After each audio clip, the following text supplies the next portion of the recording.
하나님께서 우리 인간을 만드시면서 우리 사람들이 더불어 함께 살아갈 수 있도록 하나님께서 우리에게 주신 게 있습니다. 그게 뭘까? 즉, 우리가 함께 더불어 살려면 반드시 이것이 필요합니다. 이것이 없으면 결코 같이 더불어 살 수가 없습니다. 이게 뭘까요?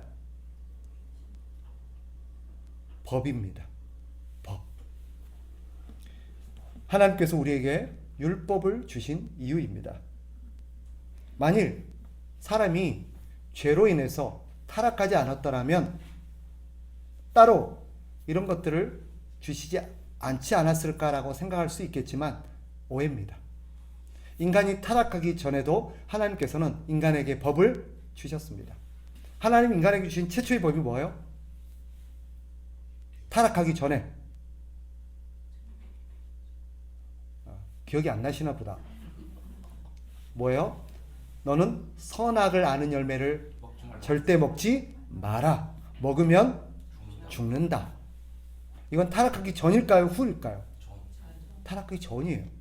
즉 타락하기 전에도 하나님 우리에게 뭘 주셨어요? 법을 주셨어요.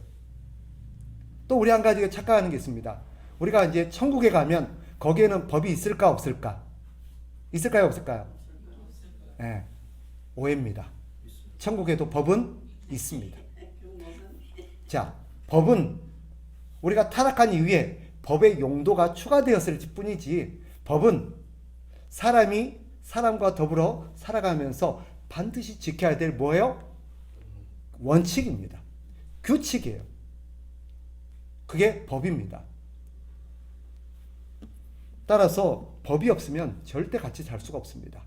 사랑하는 사람끼리는 또 우리가 이런 말을 하죠. 정말 착하고 좋은 사람들 만나면 저 사람은 법 없이도 살 사람이다. 이런 표현 하잖아요. 그죠?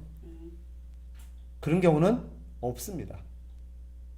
하나님도 우리와 함께 살기 위해서 뭐가 필요했을까요? 법이 필요했습니다. 왜냐하면 우리는 서로에 대해서 잘 모르기 때문입니다.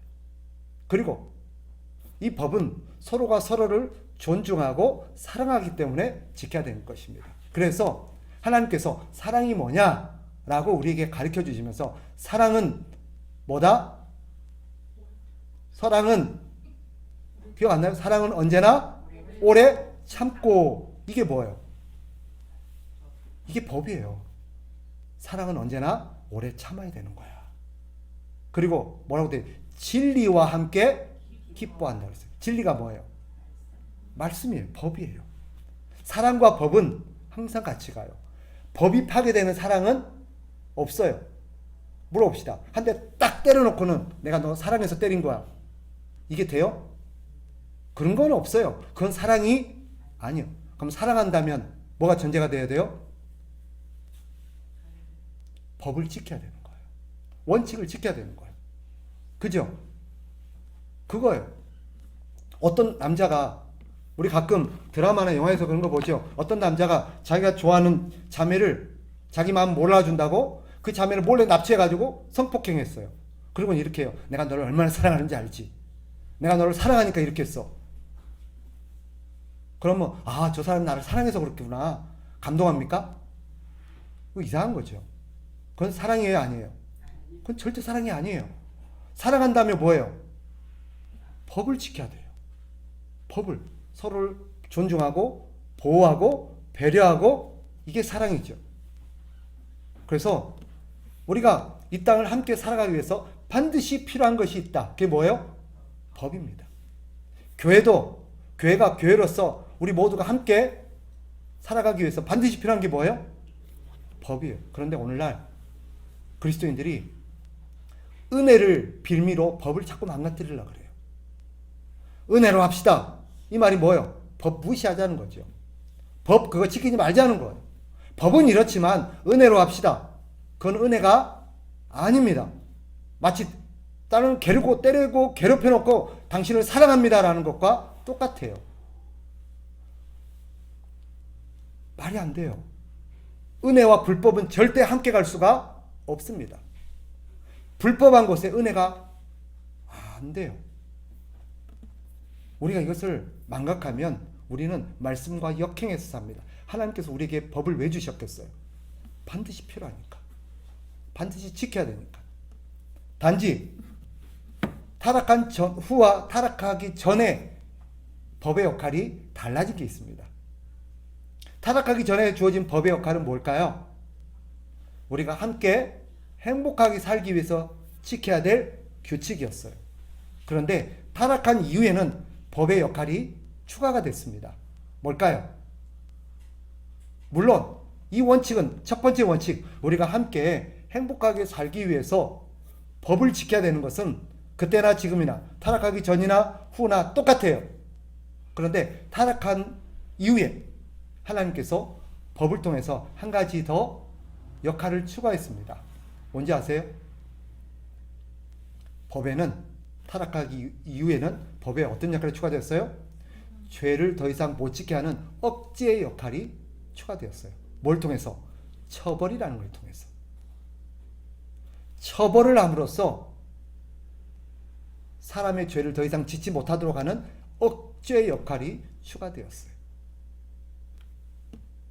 그래서 만약에 타락하기 전에 이 법은 서로가 하나님을 어떻게 섬기고 살아야 될지, 하나님과의 관계 속에서 또 나와 이웃과의 관계 속에서 어떻게 살아가는 것이 올바른 삶인지, 더 행복하게 살 수 있는지에 대해서 방점이 있었다면, 타락한 이후에는 뭐예요? 죄를 덜 짓게 하는데 방점이 있습니다.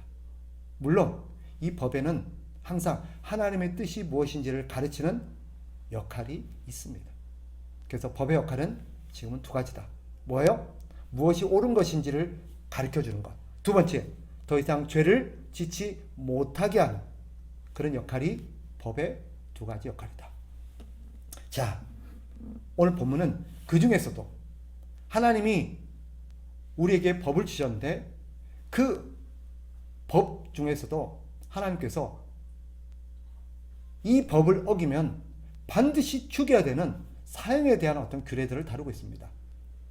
물론 모든 죄가 처벌을 받지만 특히 이 죄는 반드시 죽여야 될 만큼 하나님께서 엄단하는 그런 죄들이 있습니다. 하나님께서 어떤 죄를 지었을 때 사형에 처한다 라고 말씀하시는 그 의도는 무엇이겠습니까? 이것은 바로 이겁니다. 사형이 우리에게 시사하는 바는 이 죄는 어떤 경우에도 지어서는 안 된다는 거예요. 절대 딴 죄도 지어서도 안 되지만 이 죄는 절대 지으면 안 된다라는 것이 이 사형에 담겨있는 하나님의 뜻입니다. 그리고 이 사형에는 또 하나의 하나님의 의미가 담겨 있습니다. 그게 뭐냐? 이 죄를 짓는 사람은 더 이상 사랑할 가치도 없고 너희와 함께 살 가치도 없고 이런 사람은 너희 중에서 절대 용납해서는 안 된다라는 하나님의 의도가 담겨 있습니다. 사형한다는 건 뭐예요? 그 사람을 절대 너희 가운데서 용납해서는 안 된다. 그런데 오늘 규례를 보세요. 자, 20장 2절로 가봅니다. 자, 우리가 읽은 3절부터 16절까지는 반드시 죽여야 될 죄에 대해서 다루고 있어요. 그죠? 그런데 2절을 보세요. 2절 같이 한번 읽어봅니다. 시작. 너는 이스라엘 자손에게 또 이르라. 그가 이스라엘 자손이든지 이스라엘에 거류하는 거류민이든지 그의 자식을 몰렉에게 주면 반드시 죽이되 그 지방 사람이 돌로 칠 것이요. 자, 보세요. 누군가가 몰렉에게 자식을 주면 그 사람은 어떻게 하래요?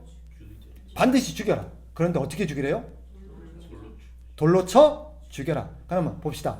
대표로 한 사람이 돌로 쳐 죽여야 될까요? 아니면 그 지역에 사는 모든 사람이 함께 돌을 들어서 죽여야 될까요? 그렇죠?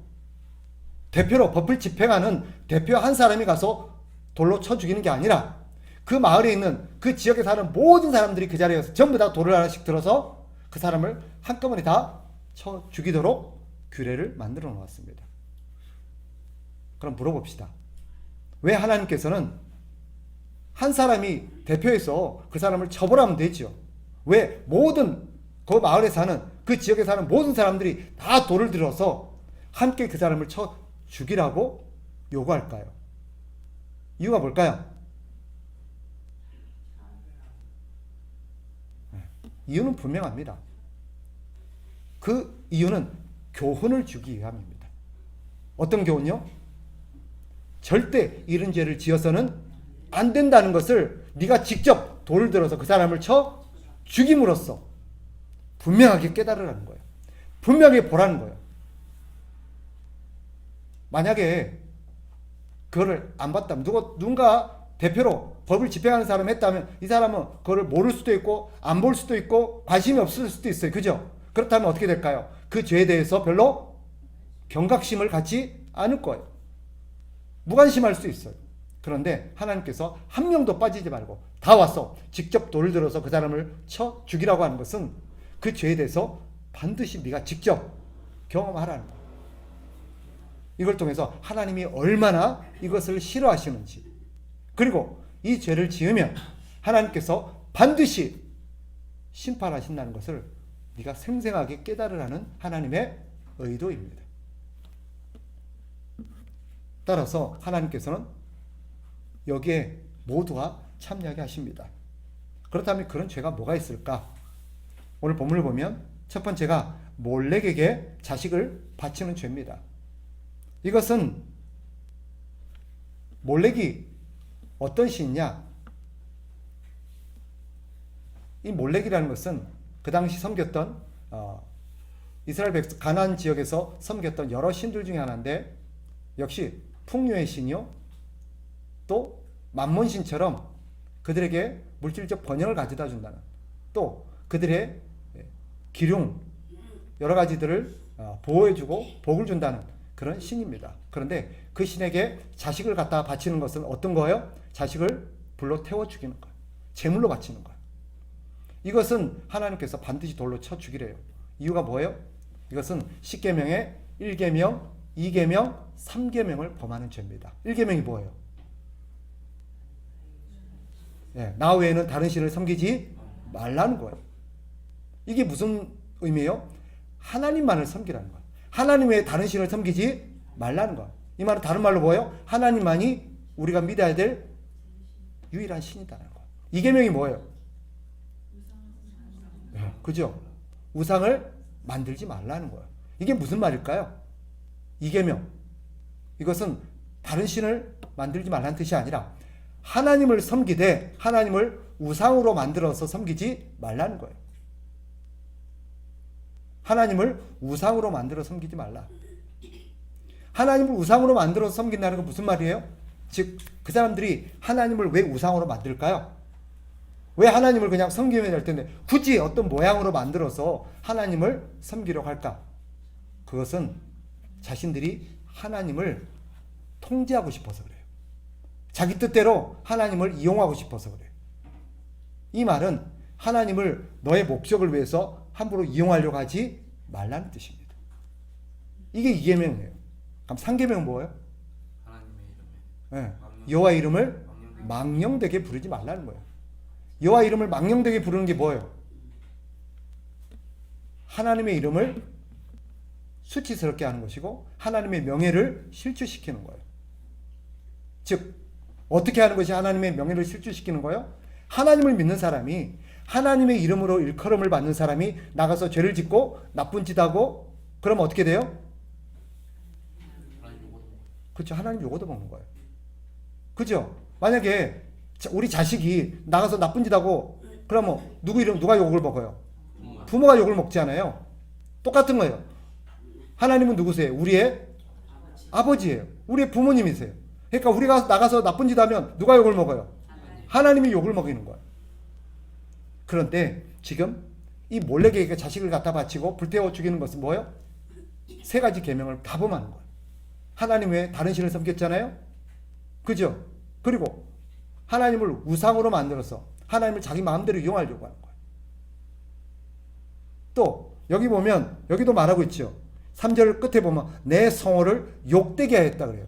성호가 뭐예요? 하나님의 이름이에요. 하나님의 이름을 욕되게 했대요. 하나님을 믿는 사람이, 하나님의 이름으로 일컬어지는 하나님의 백성이 그런 짓을 하고 있으니 그죠? 하나님이 욕되게 된다는 거예요. 따라서 바꿔 말하면 1계명부터 3계명까지 어기면 어떻게 된다는 거예요? 반드시 죽이는 거예요. 그래서 이스라엘에서 1계명부터 3계명까지 어기는 것은 반드시 죽일 죄였습니다. 또 어떤 죄가 있느냐? 6절로 가보세요. 6절에 보면 접신한 자와 박수무당을 음란하게 따르는 자. 이것도 역시 1계명에 해당되겠죠. 그죠? 하나님만을 섬기고 하나님께 의존하고 하나님께 모든 것이 달려있는데 마치 하나님 외에 다른 귀신들이 그런 능력이 있는 것처럼 우리 여러 가지 기룡사를 알고 장래일을 알고 우리의 어떤 문제를 해결할 수 있는 것처럼 귀신을 의지하는 것은 뭐예요? 하나님을 무시하고 하나님을 욕되게 하는 거예요. 한 번은 이스라엘에 여러 왕들이 있었죠. 이스라엘에 아비라 누구죠? 이름이 지금 정확하게 기억이 안 나는데 누구였는지가 정확히 기억이 안 납니다. 아하시아였는지 한 번은 병에 든 적이 있었습니다. 병이 들어가지고 이 병이 나을지 안 나을지 저기 암몬에 가서 암몬 신에게 물어보라고 신하를 보내다가 이 신하가 가다가 엘리야를 딱 만납니다. 엘리야가 그걸 꾸짖죠. 이스라엘은 하나님이 없어서 그걸 물으러 암몬까지 가냐? 이러면서 하나님께서 엘리야를 통해서 뭐라? 네가 반드시 죽을 거다라고 합니다. 결국 그 왕은 그렇게 죽어요.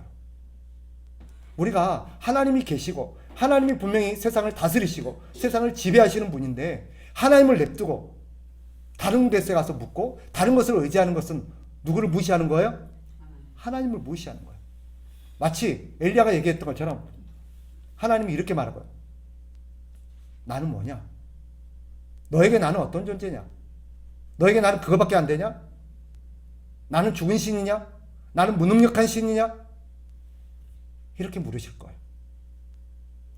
왜 점을 보냐는 거예요. 왜 귀신을 찾아가냐는 거예요. 왜 무당을 찾아가냐는 거예요. 왜 그런 잘못된 신을 의지하냐는 거예요. 어떻게 하래요? 하나님이 그런 사람은 반드시 죽이래요. 무슨 뜻이에요? 죽이라는 것은 무슨 뜻이에요? 난 절대 다른 건 몰라. 이제만큼은 용서할 수 없다라는 것이고 그런 사람은 절대 하나님의 백성 가운데 살게 할 수 없다라는 하나님의 뜻입니다. 또 9절로 가보세요. 9절에 같이 한번 읽습니다. 시작. 만일 누구든지 자기의 아버지나 어머니를 저주하는 자는 반드시 죽일지니. 자, 저를 보세요. 아버지나 어머니를 저주하는 자. 이 저주하는 자라는 단어를 찾아보면 어떤 의미가 있냐면 우리는 막 저주한다니까 어떤 의미 같아요? 욕을 퍼붓고 막 그런 것 같잖아요. 근데 그런 뜻이 아니에요. 여기서 지극하면 부모님을 하찮게 여긴다는 뜻이에요. 부모님을 무시한다는 뜻이에요. 무시하거나 하찮게 여기는 사람. 그런 사람은 어떻게 하래요? 반드시 죽이래요. 반드시 죽이래요. 왜 그럴까요? 부모님을 가볍게 여기고 하찮게 여기니까 욕을 하고 저주를 하는 거겠죠. 그죠? 그러니까 부모님한테 함부로 손찌검 하라고 하는 거겠죠. 이런 사람은 하나님이 반드시 죽이라고 합니다. 왜냐? 그것은 바로 5계명을 어기는 거죠. 5계명은 뭐예요? 내 부모를 공경하라. 왜 하나님께서 부모님을 공경하래요? 부모님은 눈에 보이지 않는 하나님을 대신하는 존재입니다. 하나님이 우리를 창조하시죠. 그죠? 그런데 지금은 누구를 통해서 우리를 창조하세요? 부모님을 통해서. 그죠? 하나님 우리를 먹여 살리시는 분이십니다. 그런데 하나님이 지금은 누구를 통해서 우리를 먹여 살려요? 부모님을 통해서. 그런 하나님을 대신하는 존재를 그렇게 무시하고 하찮게 여기는 건 곧 누구를 무시하는 거예요? 하나님을 무시하는 거라는 거예요. 그래서 부모님은 하나님을 대신하는 존재입니다. 따라서 부모님을 무시하는 자는 하나님의 권위를 인정하지 않고 하나님을 무시하는 자로 간주됩니다. 그래서 5계명을 어기는 사람도 성경은 어떻게 처벌하라고 할까요? 반드시 죽이라고 되어 있습니다. 그렇죠? 옛날 같았으면 그랬을 거예요. 그죠? 저를 죽이세요. 저를 죽이세요. 자, 그 다음에 10절로 갑시다. 10절부터 우리가 읽은 16절까지는 간음죄에 해당되는 것입니다. 간음죄. 간음죄는 몇 계명에 해당돼요? 7. 네, 7계명이요. 7계명이 뭐예요? 간음하지 말라라는 거예요. 그런데 이 간음죄도 하나님은 어떻게 처리하신대요? 죽이신다. 반드시 죽이신다는 거예요. 자, 하나님께서 이런 간음죄 역시 엄하게 규정하시는 이유가 뭘까요? 간음죄는 여러 가지 의미가 담겨 있습니다. 기본적으로 하나님의 형상을 파괴하고, 그죠? 하나님이 주신 인권을 무시하는 죄뿐만 아니라 하나님이 창조하신 질서를 무너뜨리는 그런 죄가 있습니다. 어쨌거나 따라서 오늘 이걸 보면 1계명부터 7계명까지 어기면 어떻게 돼요? 하나님께서 반드시 죽여야 되는. 그러니까 사실상 10계명에 1계명, 7계명까지는 다 죽여야 될 죄입니다. 그런데 우리가 8계명, 9계명, 10계명도 반드시 죽여야 되는 건 아니지만 때때로는 죽여야 되는 경우도 있습니다. 자, 예를 들면 8계명이 뭐예요?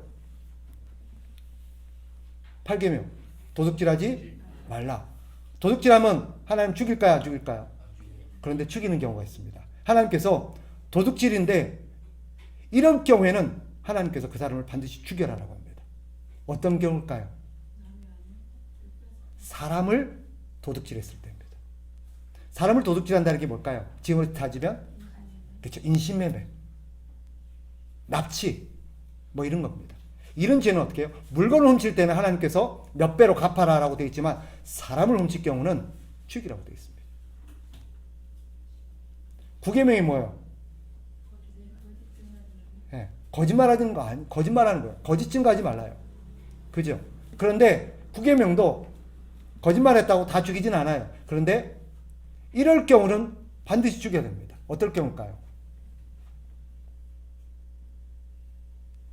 이 네가 가져갔지? 아니요, 제가 안 가져간대요. 거짓말이죠, 그죠? 들키면 2배로 갚아야 돼요. 그런데 이런 거짓말을 하면 반드시 죽입니다. 어떤 거짓말일까요? 아까 8계명에서 가르쳐줬죠. 사람과 관련된 거예요. 예를 들어서 이런 거짓말이에요. 저 사람이 이 사람을 안 죽였는데, 이 사람을 안 죽였는데 저 사람이 죽였다라고 거짓말을 했어요. 그 거짓말로 인해서 이 사람이 죽었어요. 그럴 경우 나중에 이 사람의 말이 거짓말로 탄로가 나면 어떻게 돼요? 그 사람도 죽여야 되는 거. 똑같은 거짓말이라 할지라도, 거짓 증거를 할지라도 사람과 관련된 것이라면 어떻게 돼요? 죽이는 거예요. 따라서 우리가 10계명은 대부분 어기면 하나님께서 엄격하게 다루시는 규례들이에요. 자, 그렇다면 말씀을 정리해 봅시다. 오늘날 우리가 읽은 레위기 20장의 이 규례들은 어떻게 해야 될까요? 오늘날 우리는 이걸 어떻게 지켜야 될까요? 이대로 지켜야 될까요? 예를 들어서 누가 뭐 간음하는 걸 봤다. 그럼 우리가 다 몰려가고 돌 들고 와서 돌로 막 쳐죽여야 됩니까? 지금은 그럴 수가 없어요. 지금은 문자로 그대로 우리가 할 수는 없습니다. 왜요? 그 당시에는 국가와 종교가 하나였어요. 신정국가였기 때문에 이것이 가능했습니다. 그러나 지금은 어때요? 그죠? 국가와 종교가 나눠졌어요. 그리고 하나님은 이런 처벌하는 역할을 누구에게 맡겼어요? 국가에, 법에다가, 사법기관에다가 이 권위를 하나님이 주셨어요. 그럼 교회는요? 오늘날 교회는 어떻게 해야 될까요? 교회는 그런 사법적인 어떤 징계나 처벌을 할 수는 없지만 교회 안에서 이런 범법, 이런 하나님의 말씀을 어긴 자는 교회는 교회대로 어떻게 해야 돼요? 치료를 해야 돼요. 교회 목적은 무엇입니까? 처벌 자체에 있는 것은 아닙니다. 교회는 이런 성도나 교회 지체들이 죄를 지었을 경우 교회는 어떻게 해야 됩니까? 성경에 따르면 그 사람에게 이런 죄에 대해서 하나님 앞에 자복하고 회개할 것을 촉구합니다. 그리고 그 사람이 진심으로 그 죄를 자복하고 용서를 구하고 회개하면 교회는 어떻게 해야 돼요? 용서를 해야 돼요. 왜냐하면 이 목적은 그 사람이 회개해서 새 사람이 되게 하는데 방점이 있기 때문이에요. 그런데 만일 그 사람이 권유에도 불구하고 회개하지 않고 뉘우치지 않고 계속해서 잘못을 반성하지 않는다. 그럼 어떻게 해야 될까요? 네, 교회는 그를 출교해야 됩니다. 그럼으로써 하나님의 백성 가운데 그런 사람이 절대 있게 해서는 안 되는 것입니다. 네, 오늘날 교회가 이런 규례에 대해서 이런 원칙에 대해서 너무 무관심하고 무책임하게 대하고 있는 것은 오늘 성경이 가르치는 바가 아닙니다. 따라서 우리는 오늘 말씀을 통해서 하나님께서 우리가 얼마나 거룩하기를 원하시는지 또 오늘날 교회가 얼마나 거룩하기를 원하시는지 이걸 통해서 보여주십니다. 거룩하다는 게 뭐예요? 하나님의 백성으로서 하나님의 백성답게 살아가는 거예요. 그게 뭐예요? 하나님의 말씀을 우리가 잘 지키며 사는 것입니다. 그것을 이 땅에서 가장 잘 지킴으로써 사람들에게 가르쳐야 될 공동체가 어디예요? 교회입니다. 교회가 하나님의 말씀을 믿고 집행하지 않으면 누가 집행하겠습니까? 교회는 이 땅의 마지막 소망입니다. 교회가 하나님의 말씀대로 행하지 않으면 이 땅 소망이 없어요. 하나님께서 그런 하나님의 말씀대로 행하지 않는 교회는 어떻게 하실까요? 계시록에 보면 촛대를 옮겨버리시겠다는 거예요. 무슨 말입니까? 그런 교회를 필요 없다는 거예요. 하나님께서 그런 교회는 없애버리시겠다는 뜻입니다. 이 땅에 없어진 교회가 다 그런 것은 아니지만 역사 속에서 보면 하나님은 그런 교회를 심판하셨고 그런 교회는 역사의 무대 속에서 사라져버렸습니다. 하나님께서 우리 참된 교회를 보셨을 때 우리 참된 교회는 하나님의 말씀을 존중하고 하나님의 말씀을 따라 거룩하게 살려고 우리가 노력하는 그런 공동체이기를 바랍니다. 그리고 우리 한 사람 한 사람이 하나님의 말씀이라면 지켜야지. 하나님의 말씀이 항상 우선이지. 그리고 이 법의 취지를 아까 처음에 말씀드렸잖아요. 교회는 이 법을 잘 지켜야 돼요.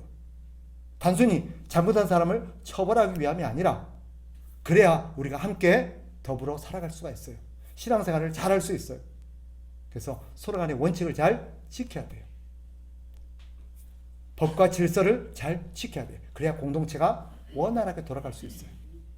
은혜라는 미명으로 법을 무시한다든지 원칙을 무시하는 것은 하나님이 기뻐하시지 않음을 다시 한번 기억하면서 하나님의 말씀을 귀하게 여기며 살아가는 저와 여러분 되시기를 주의 이름으로 축복합니다.